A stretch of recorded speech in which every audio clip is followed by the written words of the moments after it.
Hai, Assalamualaikum warahmatullahi wabarakatuh. Saya Muhammad Gaddafi Jamal bin Jamaluddin, Presiden Majlis Belia Malaysia. Marilah kita sama-sama saksikan program Bual Bicara Youth Leaders di dalam MBM TV. Ruang yang mengumpulkan pemimpin-pemimpin anak muda yang mempunyai latar belakang politik yang berbeza, agama yang berbeza, bangsa yang berbeza dalam membincangkan isu-isu semasa yang sangat signifikan. Marilah kita ikuti perbincangan-perbincangan ini dan bolehlah kita sama-sama tinggalkan pesanan ataupun pandangan kita di dalam ruang komen di bawah untuk sama-sama kita bersama dalam perbincangan kali ini. Jumpa di MBM TV. Menggerak belia.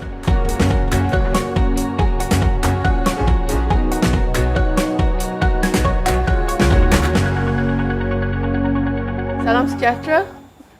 Hari ini kita dalam sesi Temu Bual Youth Leaders, program MBM terbaru. Saya Nurul Huda, ahli Dewan Tertinggi Majlis Belia Malaysia dan juga bekas Presiden JCM Malaysia. Topik hari ini adalah ekonomi belia antara dua darjat. Bersama kita ada dua panel, distinguished panel. Panel pertama, Cik Mazri Haji Nasib, Presiden Majlis Belia Negeri Johor dan juga Timbalan Pengarah Strategik Seranta. Dan panel kedua kita adalah Cik Muhammad Nizam Mansyar, Setiausaha Agong Majlis Perniagaan Melayu Malaysia. Dia juga former CEO of M10. Okey, topik kita hari ini, saya nak tanya dulu pada panel dua orang ni. Macam mana pandangan anda, kenapa perkara ni boleh terjadi? Kenapa ada dua darjat antara belia kita? Ya, kalau saya boleh telefon terima kasih pada soalan ni Abang Nizam selaku panel kedua. Dua darjat ni dia ada banyak skop lah kita boleh lihat.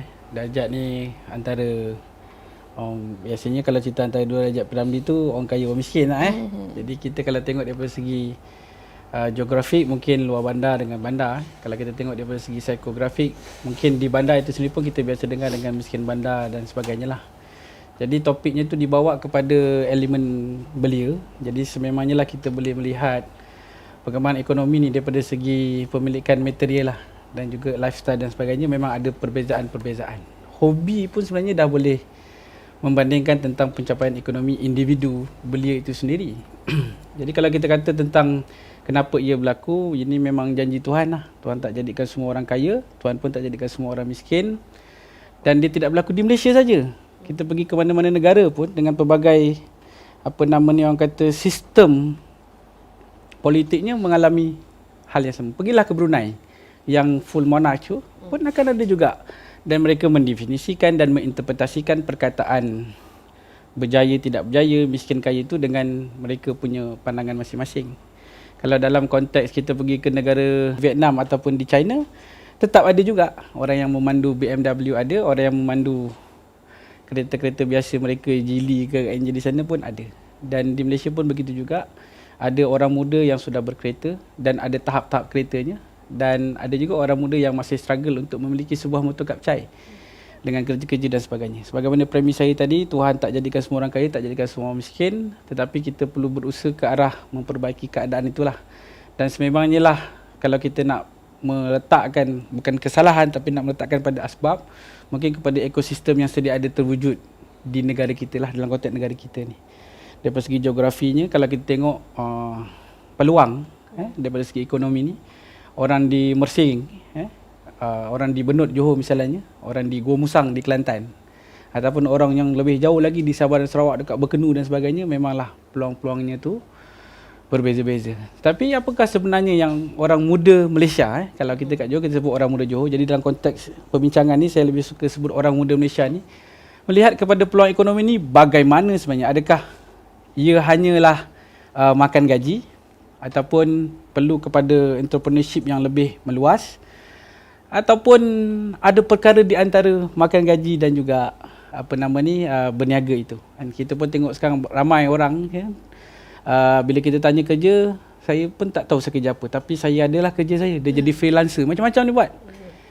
Yang dipanggil golongan prekariat. Nanti golongan prekariat tu mungkin saya akan ulas sikit lah dalam pembentukan ataupun situasi yang berlaku dekat Malaysia ni, tetapi hakikatnya begitulah. Cabaran geografi, cabaran sosial, psikografik juga adalah perkara yang menyumbang kepada terbentuknya dua darjat ni. Tak semua orang kreatif, ada orang dia tak kreatif. Dan semua orang ada pelakuan watak dia. Kalau kita belajar tentang human behaviour ni, dia ada banyak-banyak lah. Dan satu soal rezeki lah ni kerja Tuhan, tapi yang kita boleh lihat adalah daripada segi psikografik ataupun social, background, tempat dilahirkan, mereka bercampur, school of thought. Itulah yang membezakan bagaimana orang muda Malaysia ataupun belia ni hendak mencapai satu tahap ekonomi. Dan semuanya memang berbeza. Kalau orang muda Malaysia yang bekerja kerajaan, kita tahu dah tahap dia.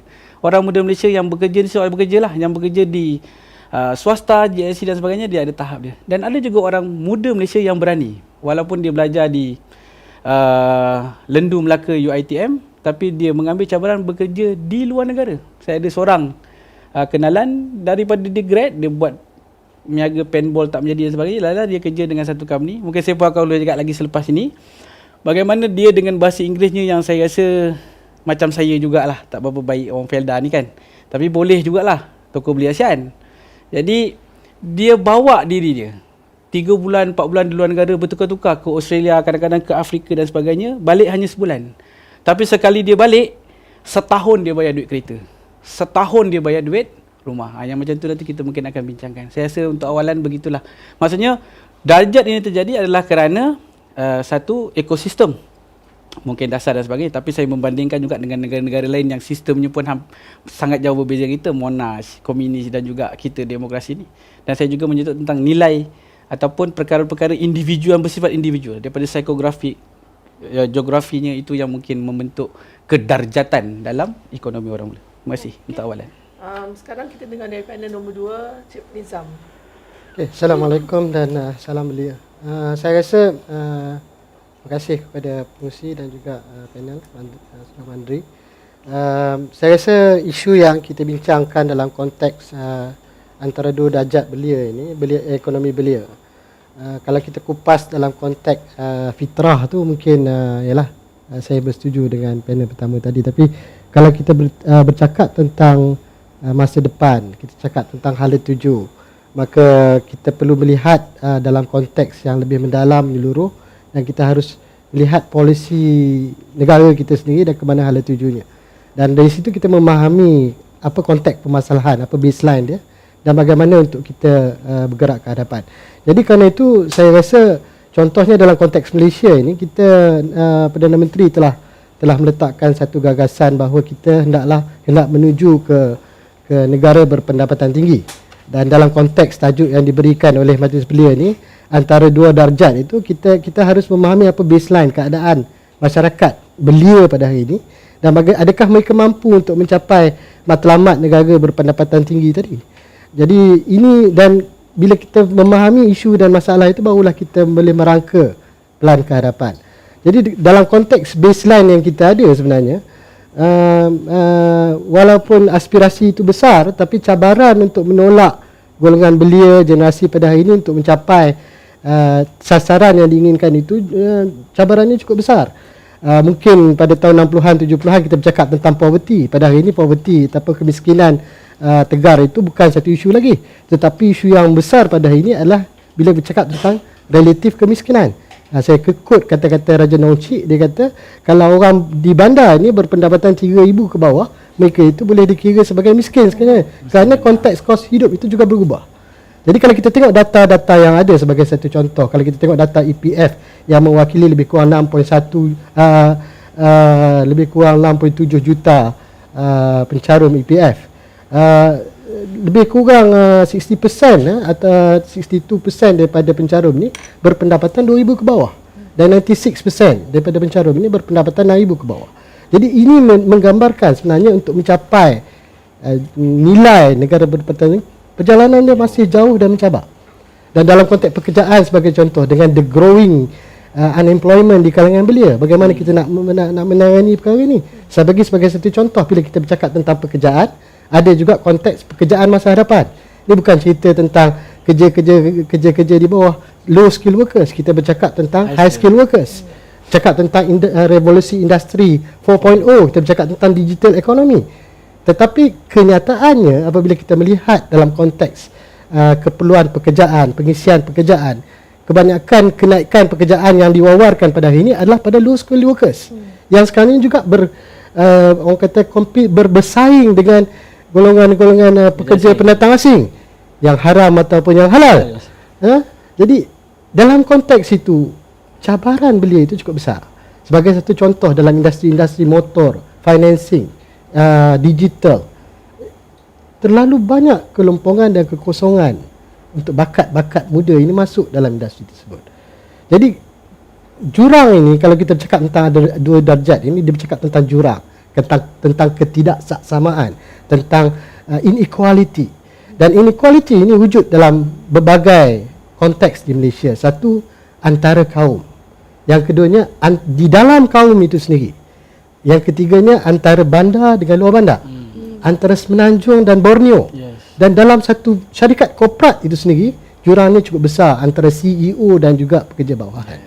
Malahan dalam konteks kajian yang kita laksanakan, di Malaysia ini jurang antara dalam korporat itu sendiri antara pekerja bawah dengan CEO berkali ganda lebih besar daripada Google, Apple ataupun segalanya. Jadi kenapa wujud ketidaksaksamaan ini? Untuk kita pergi kepada negara berpendapatan tinggi, kita harus merubah polisi kita ke satu bentuk yang lain. Dan masalah-masalah ini harus dikenal pasti oleh golongan belia, oleh pejuang-pejuang belia ini, supaya mereka dapat mengisi kelompokan yang ada. Saya bagi satu contoh. Kita jangan ambil perkara ini secara simplistik. Saya dengar bila orang cakap tentang masalah kesenjangan hidup, kos hidup pada hari ini, orang cakap ini ramai orang sekarang pergi holiday, pergi makan kat restoran besar. Itu hanya mewakili kelompok T20, kelompok yang 20% tertinggi. Tapi secara keseluruhannya, masyarakat yang macam mana data yang saya sebutkan tadi, majoriti masyarakat masih lagi mempunyai household income ataupun pendapatan yang kurang daripada 2,000. Okey. Jadi itu bagaimana kita nak menangani kesenjangan ini. Okey. Jadi lepas kita rehat sebentar ni, nanti kita sembang macam mana nak kurangkan jurang antara ekonomi ni ya. Okey, so kita berehat seketika dan bersambung selepas ini.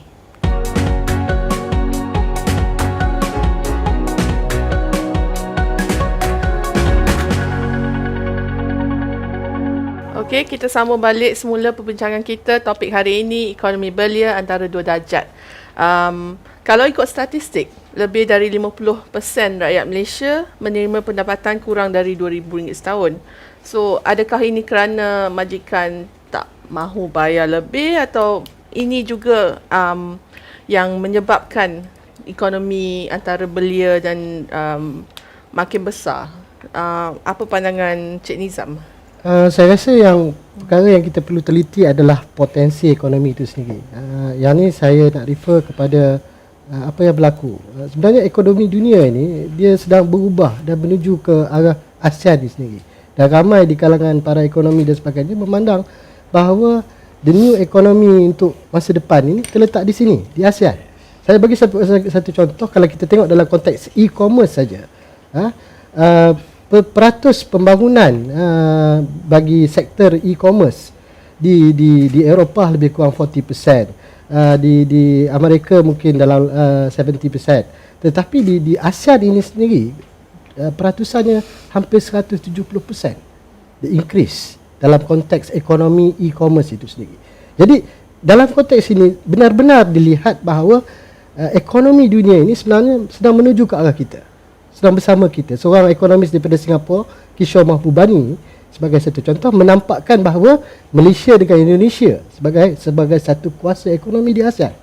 Kerana kita mempunyai budaya, keunikan budaya yang boleh juga menjabatani antara Islam dengan Barat dalam waktu yang sama, mempunyai keunikan ekonomi yang luar biasa.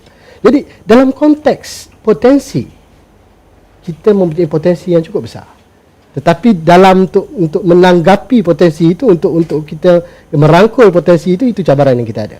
Adakah kita sampai kepada tahap itu? Adakah polisi-polisi yang ada pada hari ini membantu belia untuk pergi ke arah itu? Jadi saya melihat bahawa dia jauh lebih daripada persoalan perubahan sikap semata-mata. Ia perlu melihat dalam konteks pendidikan, hala tuju kita, sistem yang ada. Contohnya pada hari ini berapa banyak penglibatan golongan muda pada hari ini dalam konteks ekonomi digital IR4 yang ada. Saya bagi satu contoh. Ada baru-baru ni 3-4 hari lepas saya bersama beberapa orang anak muda umur 27-28 tahun. Salah seorang pemimpin muda ini dia belajar di Cambridge, tak habis sebab Google ambil dia bekerja. Dan dia belajar bekerja di Google tetapi buat keputusan untuk balik ke Malaysia untuk pursue dia punya dream dengan dalam konteks teknologi. Dan baru-baru ni telah menghasilkan satu autonomous car sendiri, kereta jalan sendiri. Dan pada tahap yang tinggi, itu level 4. Dan tapi bagaimanapun polisi kita, ekosistem kita masih belum lagi dapat menanggapi bakat-bakat yang ada sebagainya. Jadi saya lihat persoalan belia ekonomi belia ini harus dilihat dengan lebih mendalam. Pemimpin-pemimpin belia pertama sekali harus memahami konteks dan baseline yang ada. Dia tahu apa nak perjuangkan dan berani untuk memperjuangkan isu-isu. Di mana nak fokus? Di mana fokusnya, ke arah mana. Dan dia kena suara belia ini kena merubah polisi yang ada. Kita mempunyai wawasan yang cukup besar pada hari ini nak jadi negara berpendapatan tinggi, tetapi mampukah polisi hari ini catch up dengan enjin pun dah siap. Enjin dah siap. Tapi adakah belia yang nak duduk dalam kereta itu bersedia? Ini bukan kereta lama lagi. Contoh dalam konteks pada hari ini, kita dalam tahun lepas kita berdebat tentang persoalan teksi, kereta sapu, Grab, spek. Padahal kenapa kita berdebat tentang polisi undang-undang berkenaan tu? Kerana datang Grab, Uber tanpa kita sedar dan tanpa kita sempat untuk menanggapi teknologi yang datang. Tapi sebenarnya masa depan ekonomi itu bukan saja cakap tentang Grab, Uber. Lebih lagi. Dah cakap tentang autonomous car. Jadi kita punya perbezaan polisi itu, gap itu cukup besar. Kita takutnya nanti apabila belia melihat dalam keadaan ini, dia rasa malah jemu. Apa ni, ekosistem itu tidak membantu pada dia. Datanglah masalah yang kita sebut sebagai brain drain ni tadi. Ramai doktor-doktor graduate kekal di UK, di negara-negara luar, tak mau balik sebab ekosistem itu tidak membantu. Jadi saya cukup yakin bahawa kita mempunyai banyak bakat dan talent dengan kreativiti, dengan inovasi yang ada di kalangan belia kita. Tetapi cabarannya pada hari ini, adakah kita mampu untuk menggarap mereka itu, merangkul mereka itu, menjadikan mereka potensi seperti mana yang dunia melihat bahawa potensi ekonomi masa hadapan terletak di sini. Jadi untuk Cik Mazri ni sebagai Presiden Majlis Belia Negeri Johor, apa yang kita boleh buat sebagai youth leader untuk mengurangkan isu antara dua darjat antara di golongan belia ni? Sebelum saya jawab tu, terima kasih Kak Nurul. Yang ekosistem tu saya setujulah. Dan saya pun berpandangan kerajaan melihat perkara-perkara ni again adalah rakyatlah, orang muda ni sejauh mana. Macam kita lah sekarang tiba-tiba dibagi kereta Ferrari agaknya. So start pun kadang-kadang mungkin tak hidup tu kadang-kadang kan. Jadi kerajaan bersedia ekosistem tu cuba diperbaiki macam Abang Nizam sebut. Kemudian TN50 pun menyongsongi semua usaha ni lah. Dan bagi saya sebagai Presiden di negeri Johor lah, di Selatan Johor ni, kalau kita kata Kuala Lumpur ni adalah pusat pertumbuhan pertama Malaysia. Yang kedua tu saya rasa wajar sangat lah kalau letak kat Johor, sebab tanah dah penuh Kuala Lumpur ni jadi Johor. Johor pun saya ambil satu contoh je Abang Nizam, berkaitan dengan keadaan kesiapsiagaan generasi muda kita ni. Rapid ni berbilion pelaburan di sana, dia buat dekat Pengerang, hujung tanah negeri Johor. Dekat situ kita tengok sekarang ni bercambah, harta tanah punya harga pun meningkat dan sebagainya lah. Tetapi di sana tadi Abang Nizam sebut adalah tentang high level skill punya pekerjaan lah. Di sana dia memerlukan kemahiran tinggi untuk bekerja. In fact dia ada certification, international certified yang perlu kita ada untuk servis dalam rapid ni. Tetapi apa yang berlaku? Di seluruh sepanjang-panjang Pengerang ni adalah terletaknya 3 buah parlimen, 6 buah Dewan Undangan Negeri di satu daerah. Nama daerah tu daerah Kota Tinggi. Di sebelahnya ada satu lagi daerah Mersing. Dan di sebelah kanannya ada lagi satu daerah Johor Bahru yang ada 5 parlimen dekat situ. Majlis Belia Negeri Johor bersama kerajaan negeri dan juga badan yang bertanggungjawab tentang rapid ni, kita buat promosi. Datanglah adik-adik. IKBN di sana pun diubah. Maksudnya kerajaan Malaysia ambil tindakan, ubah IKBN sana khas untuk oil and gas. Okey. Dan ada setengah kos tu sampai 13,000, 15,000, lebih kurang gitulah. Maksudnya mahal lah harganya untuk seorang individu, orang muda Johor ataupun orang muda Malaysia yang nak grab that peluang bekerja di rapid. Apa yang berlaku? Tak ramai yang datang. Sebab tu saya, walaupun kita nak bercakap tentang masa depan pekerjaan, terlebih lagi tentang dua derajat ekonomi ni, kerajaan dibuat, melakukan, menyediakan. Against adalah kepada sikap juga. Jadi kalau disebut tentang peranan dan fungsi ataupun kerja-kerja yang perlu dibuat oleh sama ada Majlis Bilik Hijau, specifically in rapid punya kes dan juga Iskandar Malaysia dan juga di seluruh Malaysia yang pembangunannya sedang marak menyala ni, Majlis Bilik Malaysia juga ada peranan, adalah untuk serba sedikit memberi kesedaran juga kepada batang tubuh orang muda Malaysia ni supaya dia memang ada kesedaran nak ke depan, ada kesedaran nak bersaing, ambil tahu yang sebagai Abang Nizam sebut ni, bahawa Malaysia, Indonesia adalah pusat pertumbuhan baru dan dunia sedang menuju kepada kita. Jadi kalau kita tidak bersedia, saya rasa daripada segi kerajaan, kita ada sekolah Bistari, kita ada sekolah-sekolah khusus. In fact, kita punya pusat-pusat kemahiran pun yang sama ada yang swasta, kerajaan dan sebagainya pun sedang menghala ke sana. Tetapi ibarat kata orang, kalau nasi dah dekat atas meja pun, tangan tak nak disuap kan, nak suruh orang juga suap, kita pun masalah juga. Lebih daripada tu dah suapkan dah. Oh, nak suruh kunyahkan juga. Jadi dia akan jadi masalah. Jadi saya ingat Majlis Belia Malaysia, Majlis Belia Negeri ada tugas. Orang-orang muda ni, kalau ada rakaman ni, orang-orang muda Malaysia, orang-orang muda Johor, orang-orang muda seluruh negeri lah. Rebutlah peluang yang ada. Ambil tahu, ambil cakna, sedar bahawa kemajuan teknologi sedang menuju kita. Dan industri 4.0 ni punya revolusi dah mengasak ni. Kalau kita lambat, banyak kerja-kerja yang akan diambil alih oleh robot dan mesin sebenarnya. Dan siapa nama Jack Ma sebut, kita sekarang ni kalau nak mengambil bidang pengajian ataupun pengkhususan, kita kena ambil yang robot tak boleh buat.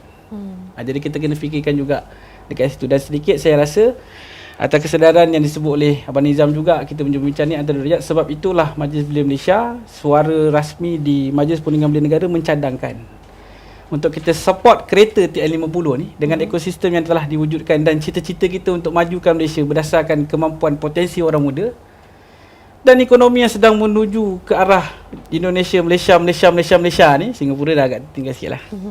Tetapi kita masih ada banyak lagi sumber.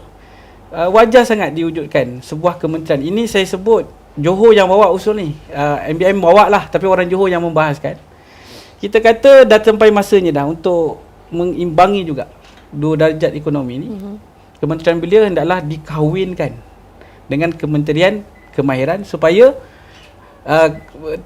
kemahiran tinggi tu, kerja-kerja sektor kemahiran tinggi macam di rapid tu semua boleh dibawa kepada orang muda Malaysia. Dan satu lagi adalah keusahawanan. Jadi kalau Belia daripada segi struktur sosialnya, tetapi yang vehikel sebenar menggerak tu adalah kemahiran dan juga keusahawanan digabungkan, diletakkan bawah satu kementerian.